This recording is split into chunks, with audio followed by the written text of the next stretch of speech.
Welcome to Amritam, a daily thematic diet show.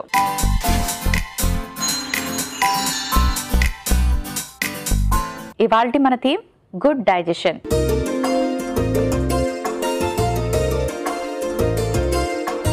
So digestion మనకి హ్యాపీగా అయితే ఆ రోజంతా మనం ఎనర్జెటిక్గా చాలా ఈజ్తో మన పనులన్నీ హ్యాపీగా చేసుకోవచ్చండి. అదే ఇండైజెషన్ ప్రాబ్లం ఉందనుకోండి, అసలు ఏ పని మీద మనం ధ్యాస పెట్టలేము.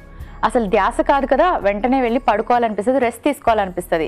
స్టమక్ పెయిన్ కానీ, constipation, acidity, gastric problem, vomitings ఇలాంటివన్నిటితో చాలామంది ప్రతిరోజు సఫర్ అవుతూ ఉంటారు. అసలు ఎందుకు ఇలా అవుతుంది? చక్కటి ఆహారం తీసుకుంటే మనకి గుడ్ డైజెషన్ అవుతుందా? ఈ విషయాలన్నీ ఇలా తెలుసుకుందాం ఈరోజు. హాయ్ పద్మ. హలో మోనికా. పద్మ, ఇవాళ మన థీమ్ గుడ్ డైజెషన్. సో ప్రతిరోజు మనం వింటూనే ఉంటాం, చూస్తూనే ఉంటాం, చాలామంది చెప్తుంటారు వామిటింగ్స్ అని, ఎసిడిటీ, గ్యాస్ట్రిక్, కాన్స్టిపేషన్ ఇలా చాలా వింటాం. మంచి ఫుడ్డే తీసుకుంటారు. మేజర్లీ ఇంట్లో తినే వాళ్ళకు కూడా ఒక్కొక్కసారి ప్రాబ్లమ్స్ వస్తూ ఉంటాయి. హోమ్ ఫుడ్ తింటే ఎందుకు వస్తాయి ఇలాంటి ప్రాబ్లమ్స్? అది ఏం లేదు మోనికా, కొంతమందికి వాళ్ళ స్టమక్ ఇన్నర్ లైనింగే చాలా సెన్సిటివ్గా ఉంటుంది. అంటే అది పుట్టుక నుంచి కూడా అలాగే ఉంటుంది, దాంతో అలాగే పెరుగుతారు కూడా. సో అలా ఉన్నటువంటి వాళ్ళకి ఏమవుతుందంటే, కొంచెం వాళ్ళు వెజిటబుల్స్ తక్కువ తిన్నా ఆ రోజు, లేదా హై ఫైబర్ ఫుడ్ ఏదైనా తిన్నా డైజెషన్ అనేది సరిగా ఉండదు. కాన్స్టిపేషన్ ప్రాబ్లమ్ కనపడుతూ ఉంటుంది, అండ్ గ్యాస్ట్రిక్ ప్రాబ్లంలా అనిపిస్తూ ఉంటుంది, చెస్ట్ పెయిన్ ఉంటుంది, చాలా డిస్కంఫర్ట్గా ఉంటుంది వాళ్ళకు. అండ్ ఇంకొంతమంది ఏంటంటే ఫుడ్ హ్యాబిట్స్ వల్ల కూడా, డెఫినెట్గా ఫుడ్ హ్యాబిట్స్ వల్లే అని కూడా చెప్పొచ్చు. ఎక్కువ స్పైసెస్ తినే వాళ్ళకి కానీ, లేదా అవుట్ సైడ్ ఫుడ్ ఎక్కువ తినే వాళ్ళకి కానీ, అండ్ టైమింగ్స్ ఫాలో అవ్వకుండా ఇష్టం వచ్చిన టైంలో వాళ్ళ ఫుడ్ని తీసుకోవటం వల్ల కానీ, గబగబా ఫాస్ట్గా తినే వాళ్ళకి కానీ జనరల్గా అలాంటివి కూడా జరుగుతూ ఉంటుందన్నమాట. So there are many factors. ఆ పర్సన్ ఎలాంటి సిమ్టమ్స్తో బాధపడుతున్నాడు, ఎన్ని రోజుల నుంచి ఆ పర్సన్ అలా ఫీల్ అవుతున్నాడు, సో అతన్ని లైఫ్ స్టైల్ ఏంటి, ఇలాంటివన్నీ తెలుసుకొని మనము ఆ పర్సన్ ట్రీట్మెంట్ చేయడం అనేది జనరల్గా జరుగుతూ ఉంటుంది. బట్ ఇన్ జనరల్ మాట్లాడుకుంటే indigestion is the very big problem for many people unfortunately. అలాంటి వాళ్ళు ఏంటంటే చాలా రకాల ఫుడ్ని ఎంజాయ్ చేయలేరు, బయటకి ఎక్కడికి వెళ్ళినా ఏ ఫుడ్ని వాళ్ళు సరిగా ఎంజాయ్ చేయలేరు. అలాంటి వాళ్ళు ఏంటి అంటే ఫస్ట్ రూట్ కాజ్ ఏంటో తెలుసుకోవాలన్నమాట. సో ఆ రూట్ కాజ్కి ట్రీట్మెంట్ తీసుకోవడం అనేది చాలా ఇంపార్టెంట్. ఫర్ ఎగ్జాంపుల్ చెప్పాను కదా, సెన్సిటివ్ స్టమక్స్ ఉంటుంది అని చెప్పేసి. సో అలాంటి వాళ్ళు ఏంటంటే స్టమక్ యొక్క బ్యాక్టీరియా, గుడ్ బ్యాక్టీరియాని వాళ్ళు ఇంప్రూవ్ చేసుకునే అది స్లోగా స్టార్ట్ చేసుకోవాలి. చాలా మందికి అబ్జర్వ్ చేసినట్లయితే చిన్నప్పటి నుంచి వాళ్లకు పెరుగు, మజ్జిగ, పాలు ఇలాంటివన్నీ చాలా అవర్షన్ ఉంటుంది, తీసుకోరు. సో అలాంటి వాళ్ళు పెరిగి పెద్ద అయిన తర్వాత ఎక్కువ మందికి అలాంటి వాళ్ళకి ఆ ప్రాబ్లం అనేది మనం చూస్తూ ఉండొచ్చు. ఎందుకంటే మనకు స్టమక్లో ఆ ఇన్నర్ లైనింగ్ హెల్తీగా ఉండాలి, మనకు తీసుకున్న ఫుడ్ సరిగా డైజెస్ట్ అవ్వాలి అంటే హెల్తీ బ్యాక్టీరియా అక్కడ గ్రో అవ్వాలి. సో ఆ హెల్తీ ఎనఫ్ బ్యాక్టీరియా లేదు అనుకున్నప్పుడు కూడా ఇలాంటి ప్రాబ్లమ్స్ వచ్చే అవకాశం ఉంటుంది. ఓకే పద్మ, చాలా మందికి ఫుడ్ తిన్నాక కానీ, లేకపోతే మిడ్ నైట్ పడుకున్నాక కానీ మైల్డ్ చెస్ట్ పెయిన్ తోని భయపడుతూ ఉంటారు. ఒక్కొక్కసారి వాళ్ళకి హార్ట్ అటాక్ వచ్చిందేమో అని గాబరపడిపోయి హాస్పిటల్ కూడా వెళ్ళిపోతూ ఉంటారు. ఈ చెస్ట్ పెయిన్ అన్నది ఎందుకు వస్తుంది తిన్నాక? చెప్పనా, నైట్ చాలా మంది ఏం చేస్తారంటే మార్నింగ్ బ్రేక్ఫాస్ట్ హడావిడిగా చేసి వెళ్తూ ఉంటారు ఆఫీసులకి. మధ్యాహ్నం ఆఫీస్లో వాళ్ళ క్యాంటీన్లో దొరికే ఫుడ్ కానివ్వండి, లేదా బాక్స్ తీసుకొని వెళ్ళి చాలా కొంచెం ఫుడ్ని తింటారు. So they don't really enjoy. And వాళ్ళకి దొరికే ఒకే ఒక టైం ఏమవుతుంది, ఇంటికి వచ్చి night time. So night time కూడా ఏమవుతుంది, అరౌండ్ 7-7:30కి ఇంటికి వచ్చి 8:30, 9:30 ఆ టైంలో డిన్నర్ చేస్తూ ఉంటారు జనరల్గా. సో హోమ్ మీల్ కదా, ఒకే పూట దొరుకుతుంది కదా, సో అందులోనూ ఆకలితో ఉంటారు. ఆ టైం డిఫరెన్స్ ఏదైతే ఉంటుందో లంచ్ టైంకి వాళ్ళు డిన్నర్ టైంకి మధ్యలో మహా అంటే ఒక కాఫీ తాగుతారు, లేదా ఒక వడ ఏదో తిని ఉంటారు. సో ఆ స్టమక్ అనేది హెచ్సిఎల్ బాగా సెక్రెట్ అయి ఉంటుంది. అంటే ఎక్కువ గ్యాప్స్ ఇచ్చే కొద్దీ మనకు హైడ్రోక్లోరిక్ యాసిడ్ అనేది రిలీజ్ అవుతూ ఉంటుంది కదా స్టమక్లో, అది పని చేసుకుంటూ పోతూ ఉంటుంది. సో నైట్ అంత గ్యాప్ 9 o'clockకి వాళ్ళు డిన్నర్ చేశారు అండ్ 1 o'clockకి లంచ్ చేశారు అంటే ఆ మధ్యలో అంత అవర్స్ గ్యాప్ ఇచ్చినందు మూలన అండ్ ఇంటికి వెళ్ళిన తర్వాత వాళ్ళు హెవీ మీల్ని జనరల్గా ఎంజాయ్ చేస్తూ ఉంటారు నైట్ టైమ్స్. సో అలా తీసుకోవడం ఒకటి. అండ్ తీసుకున్న వెంటనే పడుకుంటారు, పడుకునే అలవాటు చాలా మందికి ఉంటుంది. హెచ్సిఎల్ సెక్రేషన్ ఎక్కువగా ఉన్నటువంటి ఆ ఎన్విరాన్మెంట్లో హెవీ ఫుడ్ని వేసినప్పుడు ఏమవుతుందంటే ఆల్ ఆఫ్ సడన్ అది డైజెషన్ అనేది అంతవరకు ఎంటీగా ఉన్నటువంటి స్టమక్ అంత హెవీ ఫుడ్ని ఒకేసారి వేసినప్పుడు it can't take it. And that ఇమీడియట్గా పడుకున్నప్పుడు ఏమవుతుంది, ఆ పడుకునే పొజిషన్స్ కూడా అందరు చాలా మంది ఫ్లాట్గా పడుకుంటారు. సో ఫ్లాట్గా పడుకున్నప్పుడు ఆటోమేటిక్గా ఆ గ్యాసెస్ అనేది పైకి రిఫ్లెక్ట్ అవుతూ ఉంటుంది అనమాట. సో అలాంటి వాళ్ళకి ఆ చెస్ట్ పెయిన్ అనేది జరుగుతూ ఉంటుంది. సో ఇవి కొంచెం చేంజెస్ చేసుకుని అలా ఉన్నటువంటి వాళ్ళు ఆ గ్యాప్ ఏదైతే ఉంటుందో లంచ్ అండ్ డిన్నర్ గ్యాప్, ఆ మధ్యలో ఒక హెల్తీ హెవీ ప్రోటీన్ స్నాక్ అనేది తీసుకోవడం చాలా ఇంపార్టెంట్. అందరికీ సాధ్యపడకపోవచ్చు ఇంటి నుంచి క్యారీ చేసుకొని పోవటం, but once if you can plan అది చాలా ఈజీ అండి. స్ప్రౌట్స్ కానీ లేదా ఉడకపెట్టిన గుగ్గిళ్ళు కానీ, ఏదైనా పనీర్ పీసెస్ కానీ, లేదా peanut butter with some Apple pieces కానీ, సో ఇలా ఒక ప్రోటీన్ ఉండేలా ఒకటి ఏదైనా ప్లాన్ చేసుకుంటే లంచ్ అండ్ డిన్నర్ మధ్యలో, లేదా కొంచెం పల్లీలు కానీ చిక్కీలు లాంటివి కానీ, సో అలా ఏదైనా పెట్టుకుంటే సో వాళ్ళకి ఏంటంటే ఆ హెచ్సిఎల్ సెక్రేషన్ ఏదైతే యూనో అంత గ్యాప్ ఇచ్చడం మూలాన అలా ఎక్కువ సార్లు ఉంటే కూడా, అంటే ఎక్కువ అవర్స్ తినకుండా ఎక్కువ రోజులు అలా కంటిన్యూ అవుతే కూడా ఆ ఇన్నర్ లైనింగ్ని కూడా తినేస్తూ ఉంటుంది ఈ హెచ్సిఎల్ అనేది. సో అలాంటి ప్రమాదం రాకుండా ఉండాలి అంటే మధ్యలో ఒక హెల్తీ ప్రోటీన్ స్నాక్ ఒకటి తీసుకొని and try to have early dinner. లేదా మీకు కుదరట్లేదండి 9 వరకు తినడానికి కుదరట్లేదు, బట్ తిన్నాక అట్లీస్ట్ ఒక 2 అవర్స్ అన్న గ్యాప్ ఇవ్వండి. సో లేకుండా ఇమీడియట్గా పడుకున్నారు అంటే ఈ ప్రాబ్లమ్స్ మాత్రం తప్పవు. సో ఒక్కటి కొంచెం ఫాలో అయితే సరిపోతుంది. Okay Padma, so good digestion అంటే అసలు ఏం తీసుకోవాలి, ఏం తినకూడదు అండ్ ఎలాంటి పద్ధతులు పాటించాలి గుడ్ డైజెషన్ కోసం అన్న వివరాలు తెలియజేశారు. ఈరోజు ఈ థీమ్లో ఎటువంటి రెసిపీస్ ప్లాన్ చేశారు? సో చూసారు కదా ఇవాళ మన గుడ్ డైజెషన్. సో డైజెషన్ అన్నిటికంటే చాలా ఇంపార్టెంట్ అండి. మన బాడీ రన్ చేయాలంటే బ్రెయిన్ ఎంత ఇంపార్టెంటో, మనం తిన్న ఆహారంలో న్యూట్రియంట్స్ మన బాడీకి రీచ్ అవ్వాలంటే మన డైజెషన్ అంత కరెక్ట్గా ఉండాలి. సో మీకు ఎలాంటి ప్రాబ్లమ్స్ ఉన్నాయి, ఇందాక చెప్పినటువంటివి ఏమైనా మీకు హెల్ప్ అవుతుంది అనుకుంటే అలాంటి చేంజెస్ చేసుకోండి. మరి అలాంటి ప్రాబ్లంతో సఫర్ అయ్యే వాళ్ళ కోసం 2 సింపుల్ గుడ్ డైజెషన్ రెసిపీస్ ఇవాళ. సో ఇందులో ఫస్ట్ రెసిపీ సోంప్ డ్రింక్, అలాగే సెకండ్ రెసిపీ సోంప్ రైస్.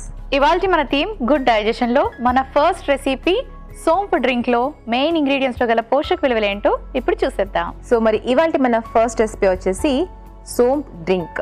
సో ఈ సోంప్ డ్రింక్ అంటే ఏం లేదండి, వెరీ వెరీ సింపుల్. సో మనందరికీ తెలుసు కదా, సోంప్ అంటారు, స్నఫ్ అంటారు, ఫెనల్ సీడ్స్ అంటారు. సో జనరల్గా భోజనం చేసిన వెంటనే ప్రతి రెస్టారెంట్లో మనం చూస్తూ ఉంటాము, అండ్ ఇంట్లో కూడా చాలా మందికి అలవాటు ఉంటుంది సోంపు తినడం. సో ఈ సోంపు డైజెషన్కి చాలా చక్కగా హెల్ప్ అవుతుంది. ఎలా అంటే మనకు ఇందులో హై ఫైబర్ అనేది ఉంటుంది. ఈ హై ఫైబర్ ఏదైతే ఉందో ఇది సాల్యుబుల్ ఫైబర్ అనమాట. సో ఇది మనం తిన్న ఆహారాన్ని ఈజీగా డైజెస్ట్ అవ్వడానికి హెల్ప్ చేస్తుంది ఒకటి. సో సోంపులో ఫైబర్తో పాటుగా ఇంకా చెప్పాలి అంటే vitamin B6 and calcium, iron ఇలాంటివన్నీ కూడా చాలా రెట్లు న్యూట్రిషనల్ వాల్యూస్ కూడా మనకి హెల్ప్ అవుతుంది. అండ్ నాట్ ఓన్లీ డైజెషన్, ఇది మనకి కొలెస్ట్రాల్ తగ్గించడానికి హెల్ప్ అవుతుంది. ప్రెగ్నెన్సీలో డెలివరీ టైంలో, డెలివరీ అయిన తర్వాత ఉమెన్కి హెల్ప్ చేస్తుంది. ఈవెన్ మిల్క్ ప్రొడక్షన్ ఇంక్రీజ్ చేస్తుంది. ఈవెన్ యూటీఐ అంటే యూరినరీ ట్రాక్ట్ ఇన్ఫెక్షన్ ఇలాంటి ప్రాబ్లమ్స్ అన్నీ కూడా సెట్ అవ్వడానికి హెల్ప్ చేస్తుంది. బట్ ఎస్పెషల్లీ మీల్ తర్వాత, దట్టు హెవీ మీల్ తినటువంటి వాళ్ళు కొంచెం సోంపు తిన్నా కూడా ఫలితం ఉంటుంది, లేదా ఈ రెసిపీ ఫాలో అయినా సరే ఫలితం ఉంటుంది. అండ్ ఇంకా ఇందులో వాము కూడా వేసుకుంటాం. సో వాములో కూడా మనకు ఒకలాంటి కారం ఉంటుంది చూసారా, ఈ కారం వల్ల కూడా మనకి డైజెషన్ అనేది చక్కగా అవ్వటానికి హెల్ప్ చేస్తుందని చెప్పాలి. అండ్ ఇందులో కూడా very good amount of calcium కానీ, ఐరన్ కానీ ఇలాంటివి ఆల్మోస్ట్ అన్నిట్లోనూ ఉంటుంది. బట్ డైజెషన్కి మెయిన్గా ఇది హెల్ప్ చేయడానికి ఇందులో ఉండే ఫైబర్ కూడా హెల్ప్ అవుతుందని చెప్పాలి. And especially the layers of those seeds అనమాట, ఏదైనా సోంపు కానివ్వండి, వాము కానివ్వండి, పైన ఉన్నటువంటి లేయర్స్ మెయిన్గా మనకు హెల్ప్ అవుతుంది. సోంప్ డ్రింక్లో మెయిన్ ఇంగ్రీడియంట్స్లో గల పోషక విలువలు ఏంటో తెలుసుకున్నారు కదా. ఇప్పుడు మన సెకండ్ రెసిపీ సోంప్ రైస్లో మెయిన్ ఇంగ్రీడియంట్స్లో గల పోషక విలువలు ఏంటో ఇప్పుడు చూసేద్దాం. సో మరి ఇవాళ మన సెకండ్ రెసిపీ వచ్చేసి సోంప్ రైస్. జనరల్గా మనం జీరా రైస్ విన్నాం, కానీ సోంప్ రైస్ మీరు ఎప్పుడైనా ట్రై చేశారా? చాలా ఎమ్మీగా ఉంటుంది. అండ్ డైజెషన్ ప్రాబ్లం ఉన్నటువంటి వాళ్ళకి, ఎస్పెషలీ ఎల్డర్లీ పీపుల్ ఉంటారు చూసారా, అలాంటి వాళ్ళకి చాలా మంచిది. సో మరి ఈ రెసిపీ కోసం మనం ఇక్కడ బ్రౌన్ బాస్మతి రైస్ యూస్ చేసుకున్నాము. ఎనీ రైస్ పాలిష్ రైస్ కాకుండా ఉండేలా ప్లాన్ చేసుకోండి. ఈవెన్ నార్మల్ రైస్ బాస్మతి కాకపోయినా పర్వాలేదు, బట్ దంపుడు బియ్యం అయితే ఇంకాస్త బెటర్. బట్ ఇలాంటి బ్రౌన్ రైస్ని యూస్ చేసినప్పుడు మీరు డైజెషన్ కోసం గుర్తుపెట్టుకోవాల్సిన విషయం ఏంటి అంటే, అది అట్లీస్ట్ 3 to 4 అవర్స్ వాటిని నానబెట్టి తర్వాత వండుకోవాలి. లేదు అంటే కూడా డైజెషన్ ప్రాబ్లమ్స్ వచ్చే అవకాశం ఉంటుంది. సో అది ఒకటి గుర్తుపెట్టుకోండి. సో హోల్ గ్రెయిన్ అనుకున్నప్పుడు ఆల్వేస్ మనకు థైమిన్ లాంటి వైటమిన్స్ అన్ని కూడా చక్కగా బాడీకి రీచ్ అవుతుంది. B complex vitamins are very very important. So ఇంకా ఇందులో సోంపు వేసుకుంటున్నాం కదా, సో సోంపు గురించి ఇందాకే మాట్లాడుకున్నాము. సో మీరు నార్మల్గా వండుకునే రైస్లో కూడా కొంచెం సోంపు వేసేసారు అంటే ఇంట్లో అందరికీ ఆ రైస్ తినే అవకాశం ఉంటుంది. సో ఏ కర్రీతో తిన్నా సరే ఆ రైస్ తిన్నటువంటి ఫుడ్ కానీ వాట్ ఎవర్ డైజెషన్ ఈజీగా అవ్వడానికి కూడా స్కోప్ ఉంటుంది. కాబట్టి ఇట్స్ ఎ గుడ్ ఐడియా కదా. మళ్ళీ సపరేట్గా సోంపు తినకుండా రైస్లోనే వేసేసుకున్నాము అంటే ఫ్లేవర్ కూడా బాగుంటుంది. అండ్ ఈ రైస్ని నెయ్యితో ప్లాన్ చేసుకుంటున్నాం. నెయ్యి is also very good for digestion. And especially indigestion problem ఉన్నటువంటి వాళ్ళకు, అల్సర్స్ లేదా అసిడిటీ ప్రాబ్లం ఉన్నటువంటి వాళ్ళకు నెయ్యి చక్కగా హెల్ప్ చేస్తుంది. కానీ ఇది కూడా ఒక లిమిటెడ్ అమౌంట్లో మనము ప్లాన్ చేసుకున్నప్పుడు మాత్రమే. మరి ఎక్కువగా వేసేసుకొని మంచిది కదా అని చెప్పి తీసుకున్నారన్నా కూడా డేంజరే డైజెషన్కి. సోంప్ రైస్లో మెయిన్ ఇంగ్రీడియంట్స్లో గల పోషక విలువలు ఏంటో తెలుసుకున్నారు కదా. Thank you Padma. బెట్టి ఇలా అడుగుతున్నారు, నేను టైప్ 2 డయాబెటీస్ పేషెంట్ని, రాత్రి నానబెట్టిన మెంతుల్ని తెల్లవారి తీసుకోవచ్చా? అలా తీసుకోవడం వల్ల ఏదైనా మేలు కలుగుతుందా తెలియచేయండి. హలో బెట్టి గారు, సో మీరు చేస్తున్నటువంటి పద్ధతి చాలా మంచిదే. రాత్రి మెంతుల్ని కడిగి ఒక గ్లాస్ నీళ్ళలో నానబెట్టండి.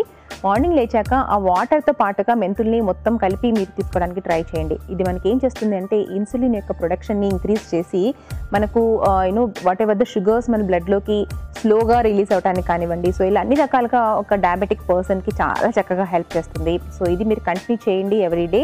Along with it follow A high protein and high fibre diet and cut off any kind of sugars and any sweets or any aerated drinks. ఇలా చేస్తూ ఉంటే కూడా టైప్ 2 డయాబెటిక్ ఉన్న వాళ్ళు కూడా హెల్తీ లైఫ్ని లీడ్ చేయొచ్చు. మన first recipe saunf drink.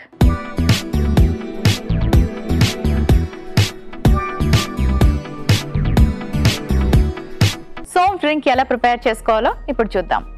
Saunf అంటే జనరల్గా రెస్టారెంట్స్కి వెళ్ళినప్పుడు లేకపోతే హెవీగా ఏదైనా పార్టీ లంచ్ చేసినప్పుడు ఆ తర్వాత లాస్ట్లో మనం తీసుకుంటాం. ఎందుకు తీసుకుంటాం అంటే దానివల్ల మన ఫుడ్ అంతా కూడా చక్కగా డైజెషన్ అవుతుంది అనమాట.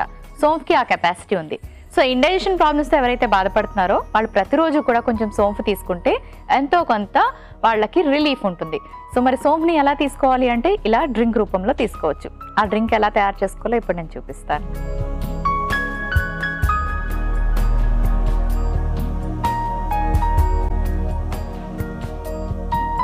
కొంచెం నీళ్లు పోసుకుందాం.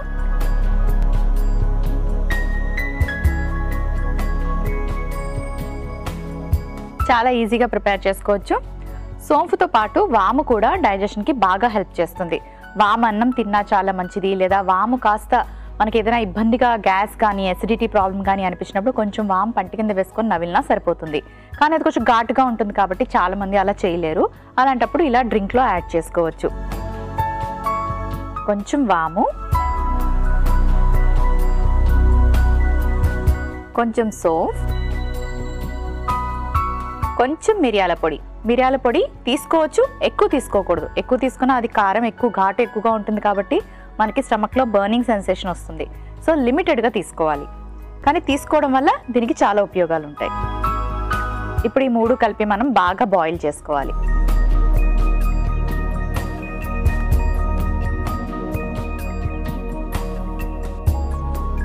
సో ఇది బాయిల్ అవ్వడం కొంచెం టైం పడుతుంది, కాస్త వెయిట్ చేయండి. సో చక్కగా బాయిల్ అయింది. ఇప్పుడు మనం ఒక సర్వింగ్ గ్లాస్లోకి తీసుకుందాం.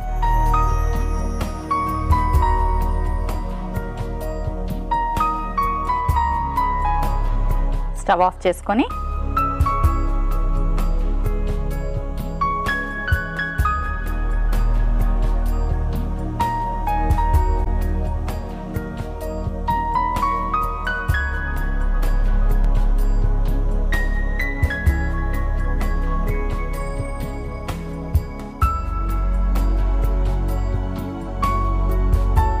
కొంచెం తేనె మిక్స్ చేసుకుందాం. ఇది ఆప్షనల్.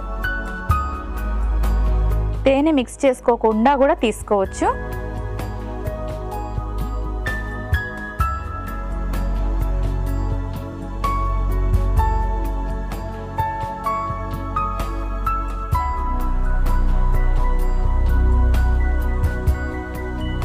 సోంఫ్ డ్రింక్ రెడీ అయిపోయింది.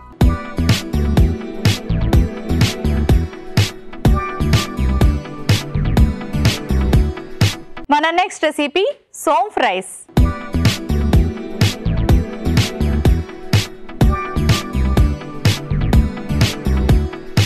సోంఫ్ రైస్ చాలా ఈజీగా ప్రిపేర్ చేసుకోవచ్చు. ప్లెయిన్ రైస్గా కాకుండా సోంఫ్ రైస్ సోంఫ్ యాడ్ చేసుకొని తీసుకోవడం వల్ల మనకి అడిషనల్ బెనిఫిట్స్ ఏంటి అంటే గుడ్ డైజెషన్. సో మరి అది ఎలాగో ఇప్పుడు చూద్దాం.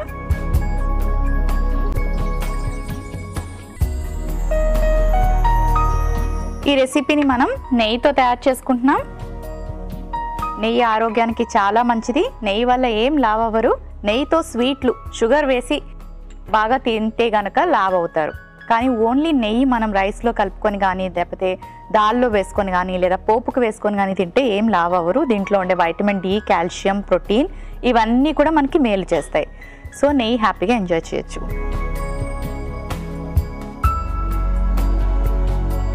నెయ్యి కాస్త మెల్ట్ అయ్యాక బిర్యానీ ఆకు, సోంఫ్, జీలకర్ర, ఇది కూడా మనకి డైజెషన్కి బాగా హెల్ప్ చేస్తుంది. కొంచెం దాల్చిన చెక్క, వెల్లుల్లి. ఇప్పుడు కాస్త సాటే చేసుకుందాం.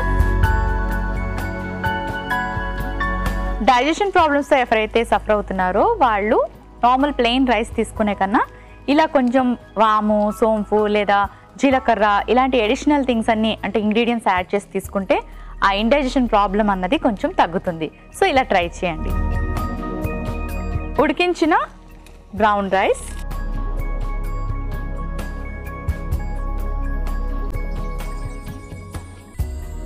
కొంచెం మిరియాల పొడి, కొంచెం ఉప్పు,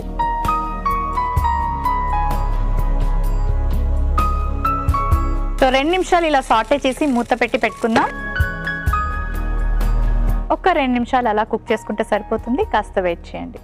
ఆల్రెడీ మనం బాయిల్ చేసి పెట్టుకున్న రైస్ కాబట్టి జస్ట్ 2 మినిట్స్ ఇలా మూత పెట్టి మిక్స్ చేసుకుంటే సరిపోతుంది. జస్ట్ ఆ ఫ్లేవర్స్, అరోమా అన్నీ కూడా మనకి రైస్కి పడతాయి కాబట్టి టేస్టీగాను ఉంటుంది అండ్ హెల్దీ కూడా. ఒక సర్వింగ్ బౌల్ తెచ్చుకుంటాను.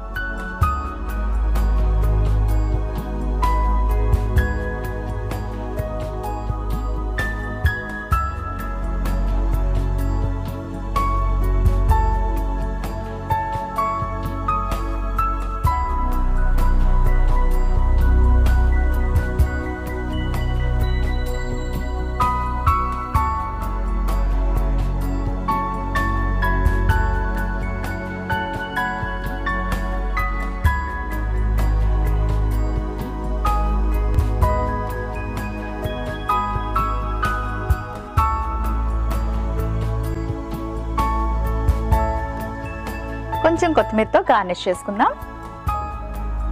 సోంపు రైస్ రెడీ అయిపోయింది.